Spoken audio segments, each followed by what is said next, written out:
Hello, and welcome, ladies and gentlemen, to this 18th video in the series of reflections on the Bhagavad Gita, chapter 16, verses 1, 2, and 3. We are about halfway through verse 2 at the moment. And if you haven't already, take a look at the introductory video. It gives you the background of what I'm up to here, and prevents me from having to repeat a lot of stuff at the beginning of each. These are lengthy videos as it is, and so anything we can do to shorten them a bit, I'm sure you'll appreciate. And if you've been following along, you know that we also begin with a little bit of a break from the cares of the day, from the activity of the day, from that kind of the rush mode that we're in all of the time. Again, if you have whatever your practice is for bringing a little stillness, a little rest, by all means. I follow a practice that had been given at the School of Practical Philosophy in New York City. But again, these days, everybody's practically got a personal guru and helping them to stay calm and meditate. So with whatever method that you have at your disposal, let's just take a few moments and come to rest here.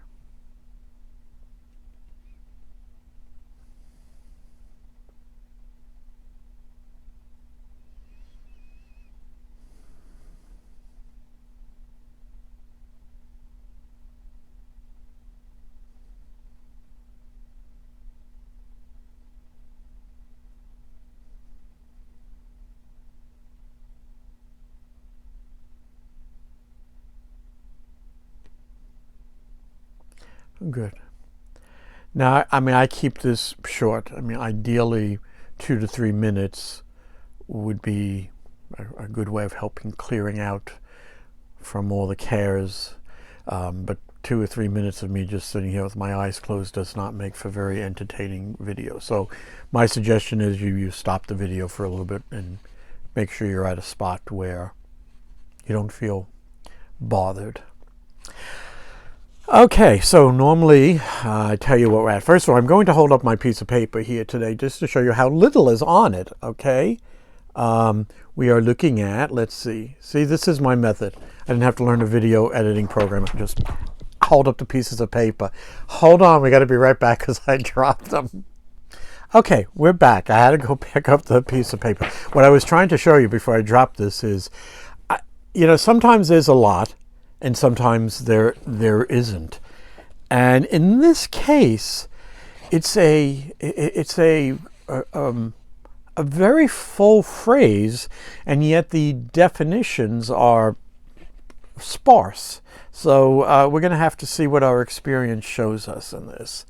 So first off, we're looking at Daya Bhuteshu. And Daya is compassion, and Bhuteshu, all beings. So we'll start with the way that we normally do. Let's take a look at the English translations first. So Daya, long A, Daya, sympathy, compassion, pity for, or to take pity on. Now you should know that we have roots to all of these words, and the root for Daya is Dai. Not D-I-A-D-A-Y, not pronounced day, but just da with a Y sound at the end. And what do we got here? I'm just taking a look. Now, interesting, the roots, and some roots, like any good roots, can shoot off this way or that way. So the first roots that go with this compassion are to divide, impart, allot, partake, possess, to divide, asunder, destroy, consume, to take part in. Hardly seems compassionate. Now, what I would need to do, and I don't think the dictionary allows this, normally you get a word and you can find the root. I don't think that you can take a root and find the words that it goes into, but clearly, just in the word, it branches in two directions. On the one, it branches into a way that doesn't even seem compassionate at all. And then finally the other definitions, because it gives all of the definitions, but almost secondary, is to take part in, sympathize with, have pity on, and to repent. Not sure what to make of that. We just read them, okay? So that's daya, okay? And bhuteshu is among all living entities. Now, its root, however, is like sat. We looked at satwa and satyam. Its root, bhu, that's bhu, bhu, appears in a lot of words, and some people have cleverly said bhu is actually the root, it became RB, to be or not to be. I'm not sure about the truth of that, but it does have this sense. So let's just take a look at bhu. To become, be, arise, come into being, exist, be found, live, stay, abide, happen, occur. And any of the Bahu words, Sarve Bhwantu, Sukhina Sarve Santu, Niramaya, Sarve Bhadrani Pashanti, Ma Kaschintu. I'm looking over one of the prayers there, which carries this same sort of essence of all beings. Sarve Bhwantu, Sukhina, may all be happy. So when we look at words that have this bahu as their either start or embedded within them, we could say humans, but going back to the Sarve prayer, Sarve Bhwantu Sukhina, Sarve Santu Niramaya, all creatures have well-being, all be happy, you're getting the sense of every living thing. So coming back to the Gita, and I keep promising myself I'll print out the Sarve prayer, but haven't gotten to that yet. Yes, there are other things that I do besides this. This is important, though, so I make sure I get to that. Now, so here we have slim definitions. We have, sympathy, compassion, and for everybody. So where do we go there? Is it just good advice? I think it certainly falls into the category of good advice, but as we've seen as we go along in these videos, what start out as a bunch of words in these verses, I don't know what my count was, I think there's 25 or 26 either words or phrases given as the godly qualities. Now, you could just read them through. Oh yeah, what is it? Truthfulness, harmlessness, blah, blah, blah. You could read them through and go, yeah, that's nice. And the reason why they're good for reflection is when you dive into the definitions, you get a chance to understand and expand a little bit more. And this very video may be a demonstration of that, in that here we're talking about something that should be part and parcel of our being, that we do in fact have compassion for every living thing that we encounter in this world. Now, that's kind of goes hand in hand with harmlessness. I just so far the other thing is, I kind of jump into things that I remember here, and Isaac Asimov wrote a story called Fantastic Voyage, which was made into a great movie in the 60s, and considering the state of technology back then, it was really amazing. And I probably saw him back in the 60s. I'm 8 or 9 years old there, and I remember there's one scene where they're all having coffee and they're pouring their sugar into the coffee, and the sugar attracts ants, and the one guy was going to go stomp out the ant, and he kind of let it go on his way, and the other guy says, you'll become a Buddhist yet. And the guy goes, huh? He says, you won't even kill an ant. And that kind of stuck with me. Not that since I was 9 years old, I think about that every day. But there's something in that action. Now that you may say, well, that's maybe more an example of harmlessness. Now, of course, it is impossible to be completely harmless in the creation as a whole. I mean, you walk down the street, you're going to step on ants and bugs and what do we got here? Those red bugs, lanternflies or what have you. So by its nature, there's a lot of harm in the creation. Bug Wars, I don't know if that's still available. But it's pretty, going back to the previous video, it's pretty dog eat dog at that level of the creation. However, when we talk about just so many things combined, you got to grab them. I don't know if this qualifies in the same way, only because all of this stuff and all of this reading. I mean, I'm going to talk about a lion in a minute, but I've never seen a National Geographic special where the lion's, reading to the cubs and stuff. They don't do that. They kind of have built in certain things, and boy, where is he going with this roundabout? One of the things about lions killing whatever, zebras, antelopes, whatever they're hunting, is they tend, if I'm to believe what's on TV, they'll go right for the neck and try to get the animal killed as quick as possible. It's a very practical reason in that, while the animal's like this, it's kind of hard to eat it. I would also like to think of that as kind of a built-in example of the compassion in nature, and you go, yeah, the lion's eating the antelope. How compassionate is that? But having this idea of not torturing the animal to death be part and parcel of being a lion or a tiger or a jaguar seems to be in that direction. Whether it is or not, I don't know. It just came to mind. Now remember, when I read these things and we're talking about them, really they're directed at, this whole first 3 verses is directed at us human beings. And how do we live, and how do we act, and what does our being look like? What is our heart have in it? And that, of course, as we know, leads to what are your thoughts.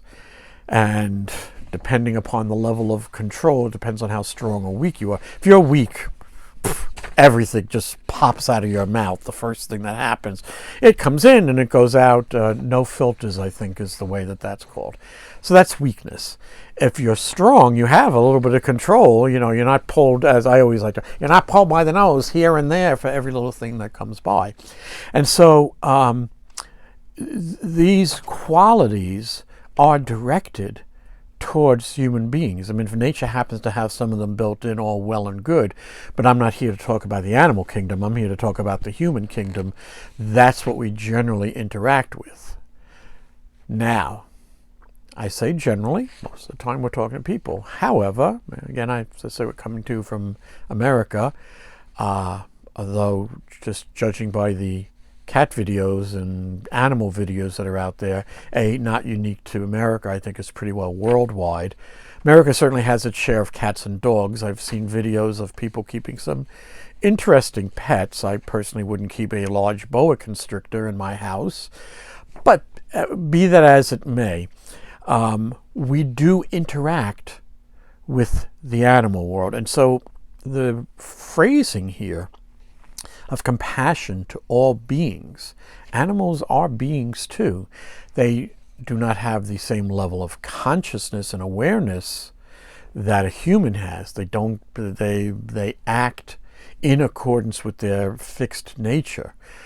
Despite Neil deGrasse Tyson's latest Cosmo episode, where he was going on to show that human beings, I can, anything you can do, an animal can do better, or so on down the line.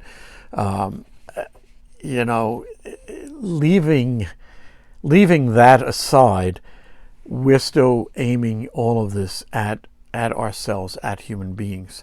Because just as we talked about in the word before, ill will, malevolence, and what have you, most people, in fact, the way that people treat their animals is generally better than they treat other people. And that's because animals they just don't, by nature, have malevolence and ill will in them. It's us humans that have the choice to be loving or hateful.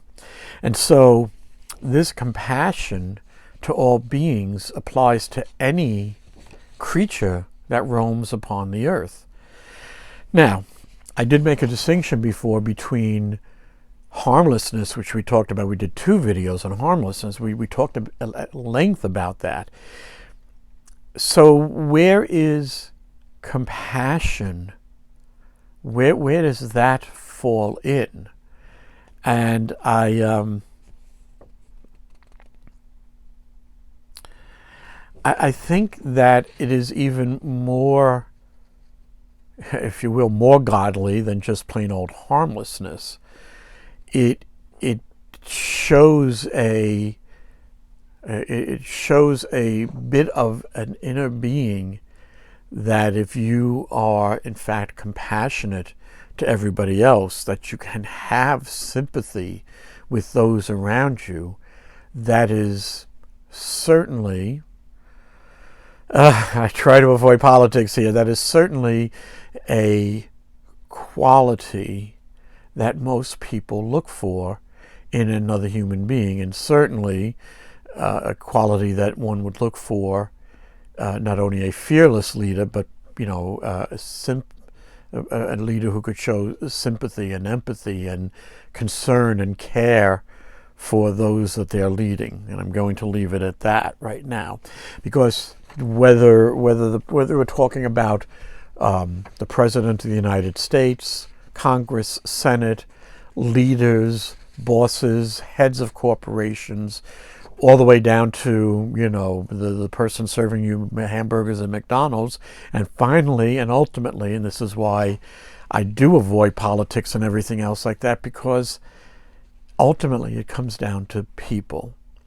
So what does it mean when we're talking about having this quality of compassion and sympathy to things? Well, one, we start to approach unity with the world around us. Because as long as there's an us and the them, I am going to have to edit this thing so much. Now I'm going to have to learn how to do an edit program here, okay? Because as soon as I say us and them, all I can think of is our current president, whose language is just language of them and they, and the mysterious them and they. And so a compassion to all beings directionally would be towards unity and not towards divisiveness, okay? Now, wow. This is what happens when you do these things off the cuff here.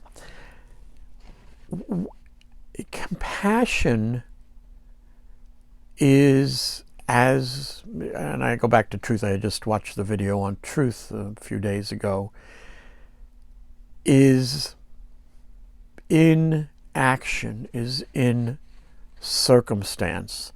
So just like the lion at the start of the story, there's another show on TV, I don't even know what it's called. When I'm over at my dad's house, he's watching it, of all these people who live up, they live up in Alaska, generally live by themselves, live off the land, hunt and what have you. And I must say that for I happen not to hunt, I don't own a gun or anything like that, but unlike, let's say, pleasure hunting, for these people up there, they are in fact hunting moose and caribou, I think, was a biggie, plus all sorts of other animals. A couple of things. One, that is how they're surviving up there, and so if you have to shoot a caribou, that's what you do. The other the other thing that runs through listening to these people is the great respect that they have for the animals that they're shooting. And you would say, well, how can that be? They're killing the animal. It is true that a killing of an animal is occurring, but it is, if you will, within a compassion. There's definitely, they don't want to harm or wound the animal and have it go off in a terrible state. They are looking for, like the lion, to and be done with it. And it does seem like a strange. Boy, I wish I knew the English language better. A strange, is it dichotomy? I don't know, of both needing to kill and being compassionate about it, of not overkilling either. So somehow or another, we started down compassion to all beings, and we end up with either lions killing zebras or antelopes, or people hunting in the wild, killing moose and rabbits and whatever. However, now I'm going to contrast this. If you, for whatever reason, do not have this compassionate quality within you, then there must be a lot of people who do not have this compassionate quality. And I say that based upon the number of rescue dogs and cats and other animals. It is far more demonic to be cruel to your own pet than it is to be needing to survive in Alaska and eat and have to shoot a caribou so you can eat for the winter. I do not, again, we've looked through these words. I'm not quite sure what's behind this, but let's just take, we're going to do all creatures, we're in the animal world, let's stay there.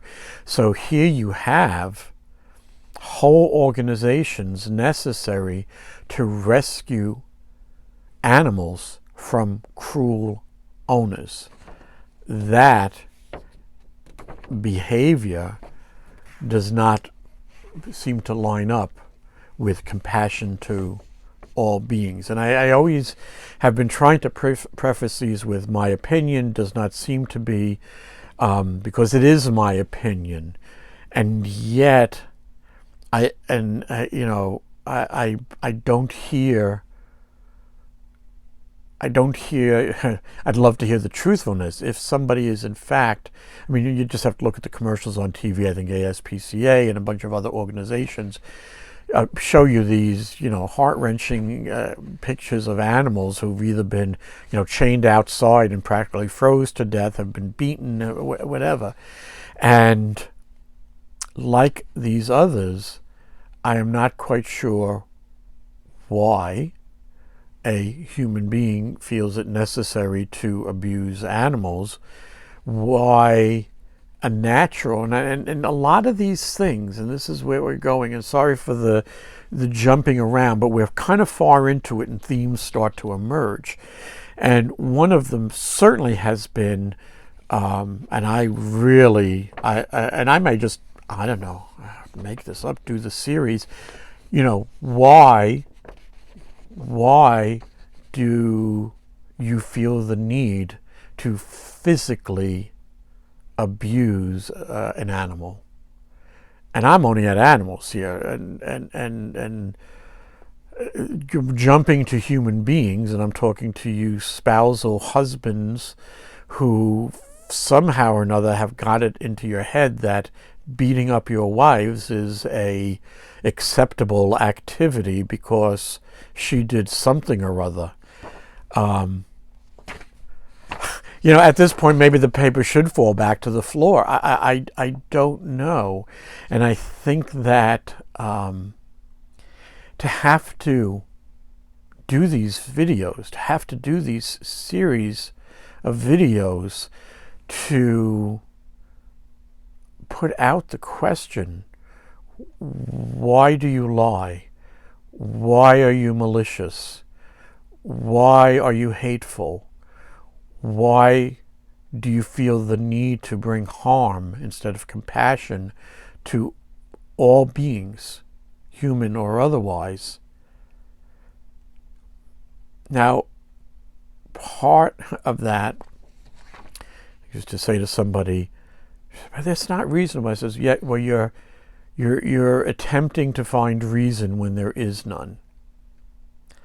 And I need to put this on pause for a second, which I will, because I cannot think of a better time with this to read something. So hang in there. I guess it's going to be a part 2 and part 3. Hang in there one moment, folks, okay?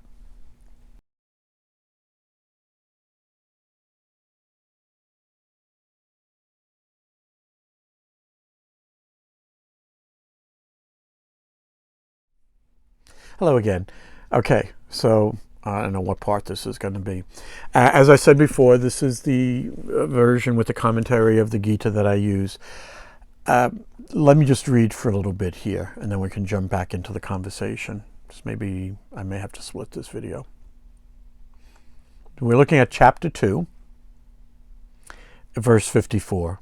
Arjuna, and I'm not going to read the Sanskrit, I'm not that good. I wouldn't pay anyway. So in English, Arjuna said, "What, O Kesava, is the description of one of steady knowledge, who is constant in contemplation? How does one of steady knowledge speak? How sit? How move?" The Lord said, the Lord in this case being Krishna, "When a man, satisfied in the self alone by himself, completely casts off all the desires of the mind, then he is said to be one of steady knowledge. He whose heart is not distressed in calamities, from whom all longing for pleasures has departed, who is free from attachment, fear, and wrath, he is called a sage, a man of steady knowledge.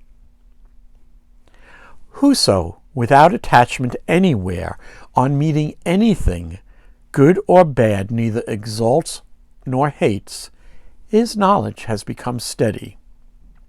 When he completely withdraws the senses from sense objects, as the tortoise withdraws its limbs from all sides, his knowledge is steady.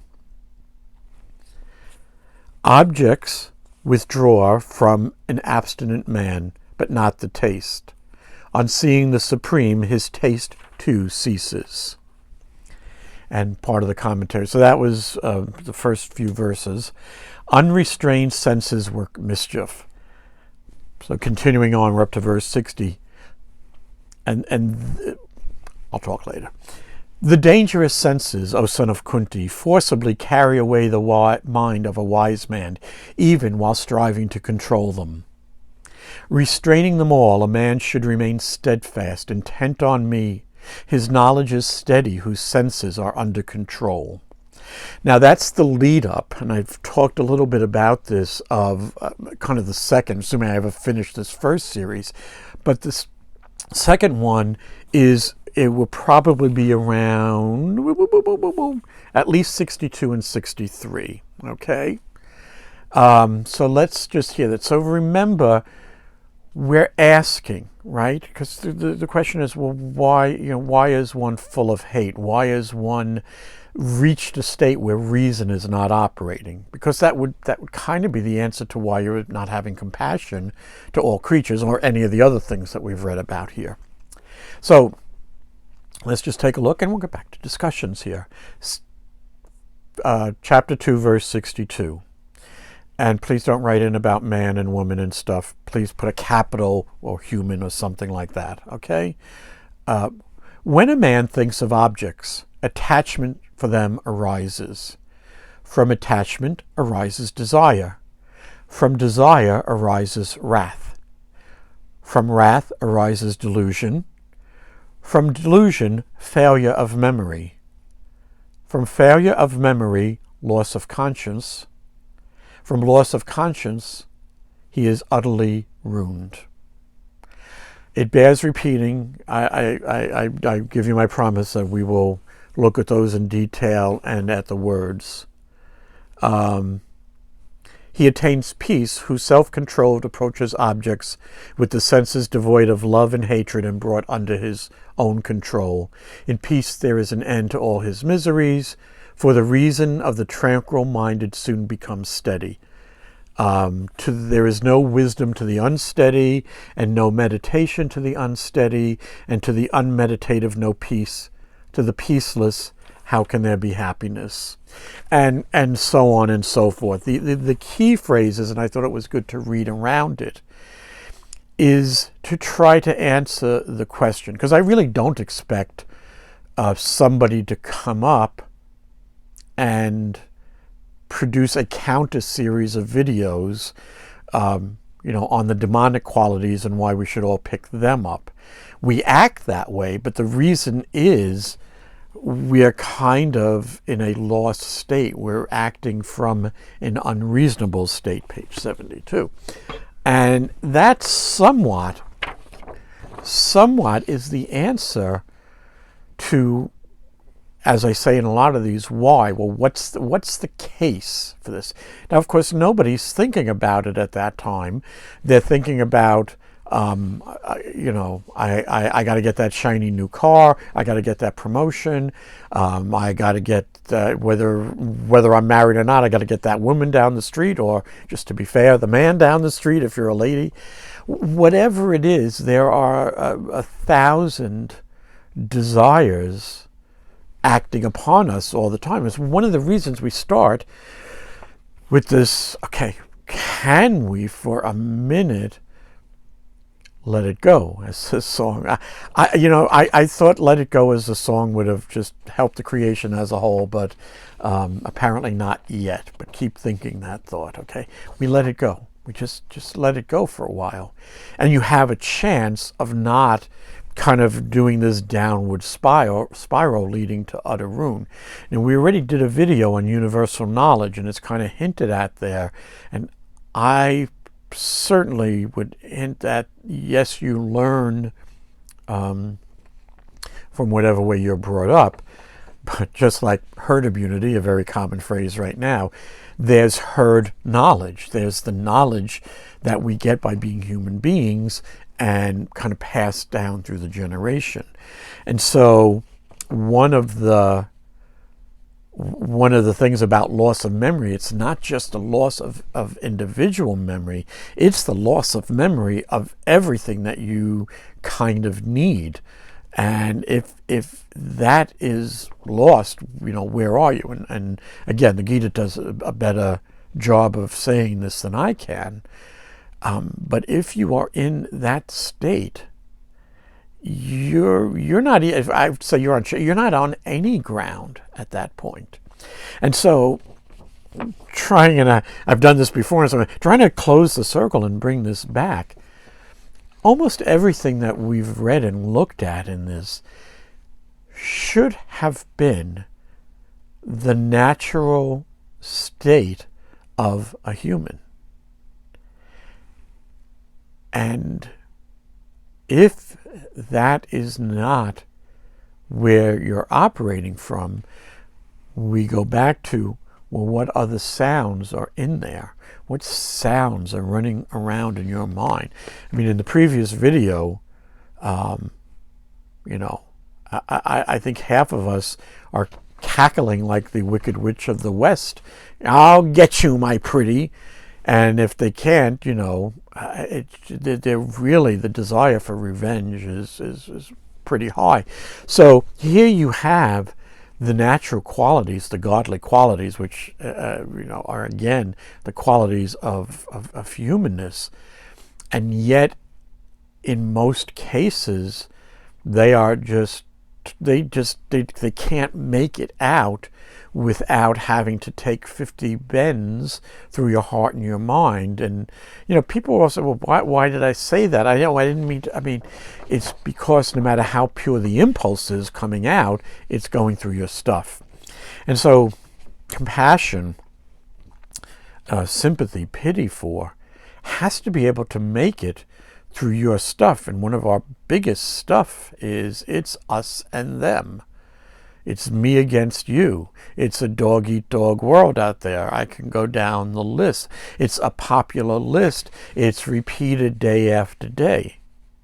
So we, whether we're at work, whether we're listening to the news, whether we're talking to relative, the sound that we hear and the sound we pick up in our head is me and you. Two things, okay? Otherwise known as original sin. But I'll leave that for the Catholics here, okay? Me and you. It's us. It's me against you. Maybe you rise again. You know, the other thing is, even within the family, very hard to get people to think of a unity there. There's a natural unity in marriage, and yet it's generally not that unified. It's like, oh, she must have go shopping. Oh, he must have watched sports.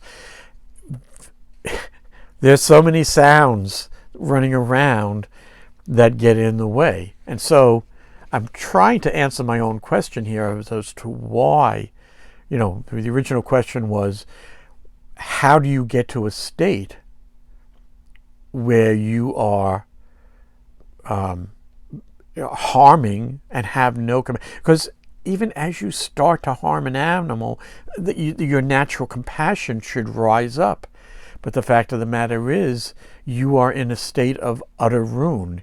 Your desire for whatever started that chain of events, you know, as I just read, leads you to not having a conscience at all. And much as that's somewhat of a joke these days, as I say in some other writing there, I dare you to find a human being who doesn't think, when you say the word, you know, of good conscience, you get, you know, an angel on one shoulder, you get a devil on the other shoulder, and they're each whispering into your ears. And of course, the current, at least advertising thinking, and just where you normally see it, you know, should I eat the ice cream or should I stay on the diet? Well, the current thinking is like the Billy Joel song, "The sinners are much more fun." And yes, but somehow or another we went from that to, you know, beating your dog almost to death, and I'm leaving it at animals because I'm horrified that I would have to say the same thing about people doing the same to those who they, and I've said this before, those who they profess to love. I don't think there is enough levels of hell for any human being, and unfortunately, again, it's mostly us males, any human being who brings physical harm to those that we love. And so what should be, maybe this is why the definitions in here are so short, what should be a no-brainer is something that has to be spoken of again and again, so that the sounds that people have in their minds of it's either me or you, only one of us is getting out of here alive, so that those sounds can be pushed out. Now, again, you're welcome, and you will.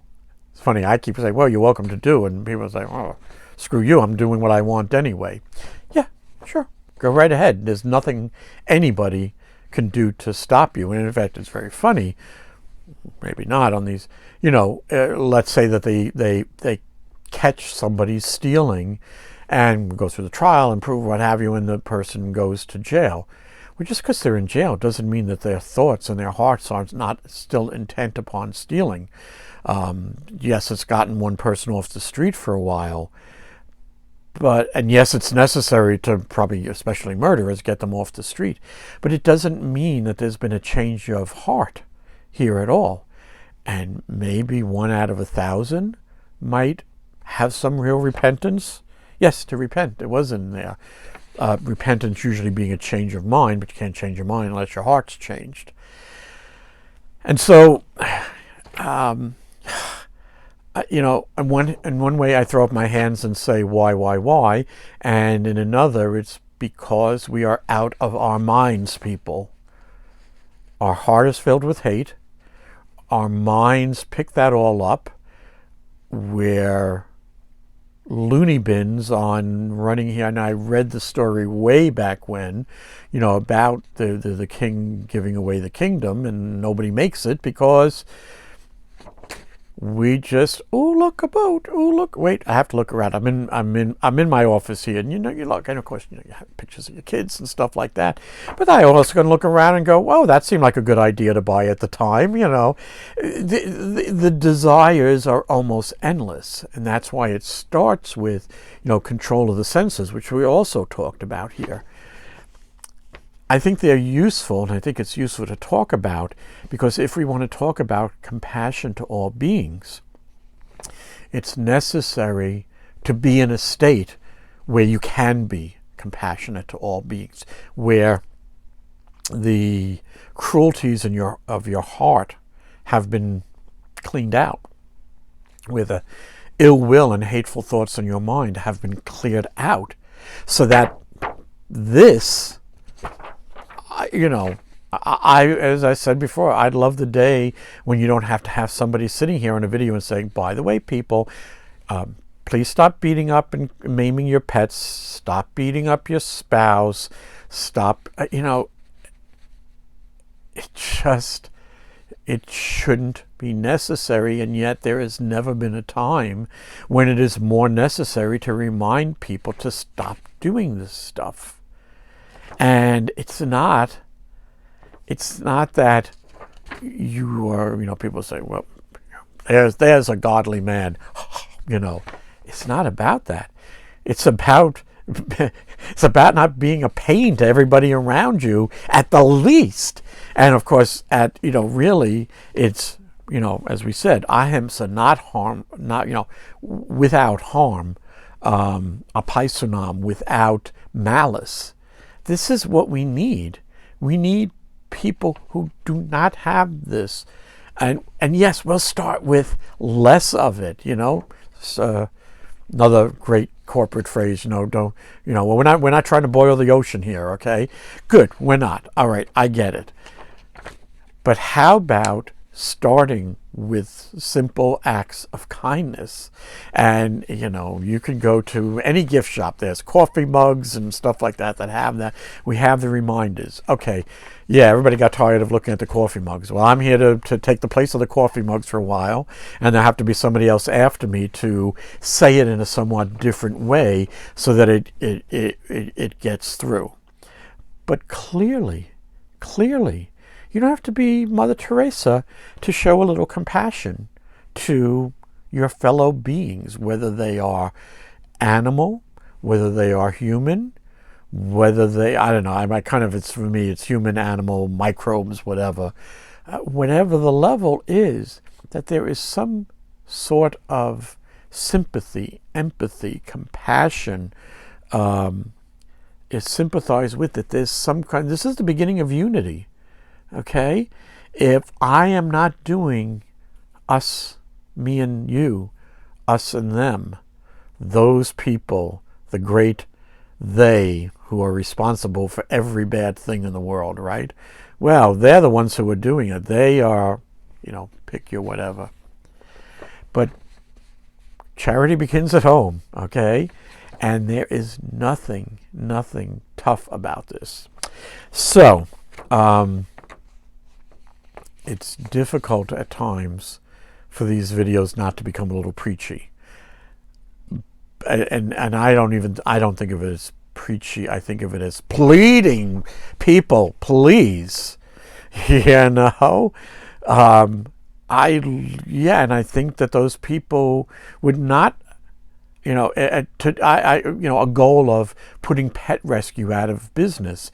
It's a necessary thing now because of the evilness of people. And by the way, okay, you should have gotten the point right now that none of this whitewashing stuff, oh, they didn't mean to this and that, okay? Given the level of hate, violence, anger, ill will, and every other harm out there, I don't feel any need to whitewash this. It's downright demonic and evil, okay? Boy, somebody clip this and put this into something. But it is demonic in the way that you are literally turned around from all the natural qualities of a human being. So we'll look at that a little bit when we get to the next series. But in the meantime, let's start where we are. And easy stuff to do. So let's just start there. As we've seen, all of these are calls to action, calls to have a different sound, calls to look at things a different way, calls to be more welcome, you know. As I said in one of these, if you're walking down the street and people see you and, hide in an alleyway or run across the street, you might want to take a look at how you are acting to other people. It's easy. It's simple. So stop beating everything up that you see. And please, guys, I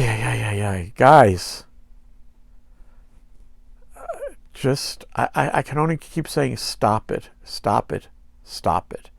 And if you want to know how, just bring in a little sympathy, just bring in a little compassion. Just look. Everyone is your fellow traveler on this planet. Everyone, without exception. Okay? Stop beating everybody up, please. Okay? Compassion to all beings. A godly quality, and by extension, a human quality. Yeah, I still got a bit of him too. I kind of would like the Dallas cheerleaders to be here and available. Rah, rah. Just to kind of get you in another rallying place here. And I am not in any way making light of this. This is probably because of not exhibiting all the other qualities, because of what's in our heart. But this is probably one of the greatest plagues upon the world right now, is lack of compassion, lack of sympathy, lack of empathy. So while we're busy trying to find a cure for antivirus or COVID-19, we already have one for the terrible state we're in with other people, and that's to bring in some compassion. Any way you can. Any amount. I feel like now we're at the telephone. Any amount is useful. I'm not even here for money, okay? You don't need to send in money. Do something compassionate for those around you. Maybe we'll have to do another video, because the benefit of bringing this joy, this compassion, this sympathy is boundless. And when we are acting with that kind of compassion, and that meets up with the abundant grace, which is there every microsecond, then you can say unto this mountain, be moved, and it will be removed. That power is within. It starts within, and it starts with clearing out. I'm trying to remember the name of the song. But try a little kindness. Try a little compassion. Try a little sympathy. The world desperately, desperately needs it. So get to it, people, okay? And yes, and then watch the cat videos in between, because they're really cute. Ladies and gentlemen, that's it for now. We turn the channel back over to you. Again, be kind, be compassionate. Until next time.